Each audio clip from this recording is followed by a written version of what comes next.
The Mac Mini was introduced in 2005 by the late Steve Jobs, and it was introduced in a time where no Macintosh was ever priced below $1,000.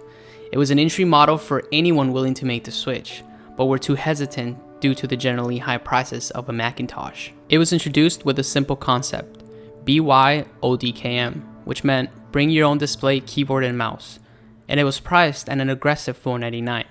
It was the first affordable Macintosh ever.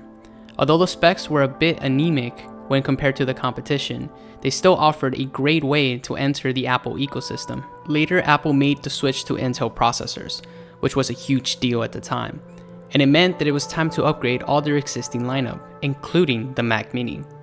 Eventually, Apple upgraded the Mac Mini to include the unibody design with upgraded internals, and over the years, the system seemed to be improving and getting a lot better. In 2012, Phil Schiller introduced the latest and still to this day, the best performing Mac Mini. They kept the system at a dual core for the entry model. However, the big move was when they introduced the quad core model and the server model that had 2 hard drives, which meant one of them could be upgraded to an SSD. The Mac Mini effectively had the internals of a MacBook Pro 15-inch without the GPU power or the screen. That meant an affordable workforce, and many YouTubers took notice of this. The Mac Mini craze began more so when Marques made the fastest Mac Mini in the world. This video was responsible for many YouTubers turning to the Mac Mini as an editing workforce.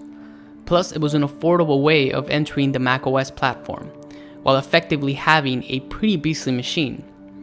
Even I took note and added an SSD to my Mac Mini shortly after watching the Marques video. This increased the popularity of the device, because if Marques could edit his videos on this machine, that meant that others could too. In 2014, Apple held an Apple keynote, and once the Mac Mini was announced, my Twitter feed erupted with excitement. But that was quickly killed off. They announced that the new Mac Mini was only gonna have a dual core, meaning that the system was comparable to my currently aging 2011 Mac Mini. That meant that most people who had the Mac Mini should not upgrade, because the internals weren't worth the upgrade. Then we heard the news that the memory was not user upgradable, meaning that you had to pay the elusive Apple tax for the upgrade, making the Mac Mini way too expensive and not nearly as powerful as the 2012 model. Now, why did Apple do this?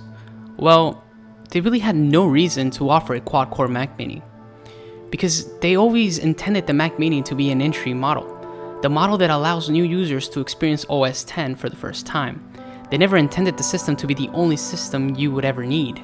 The Mac Mini was downgraded in every possible way, and it makes sense why Apple did this, because the Mac Mini was supposed to be an entry model into the world of OS X, and not a computer that power users generally purchased. But still, it doesn't change the fact that they basically crippled the Mac Mini.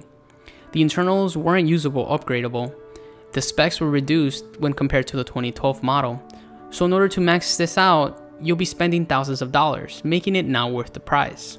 So, is the Mac Mini dead? The simple answer is no, but it's endangered, because the 2012 Mac Mini is still a beastly machine, which you could generally find on eBay, so it's technically slowly fading away. And I think the best way to fix this is to bring back the server model with a quad core. But perhaps Apple has other things in mind. Thank you guys so much for watching, and if you guys enjoyed this new series, be sure to hit that like button and let me know in the comment section below what you guys think of this new series. And as always, I will catch you guys in the next one.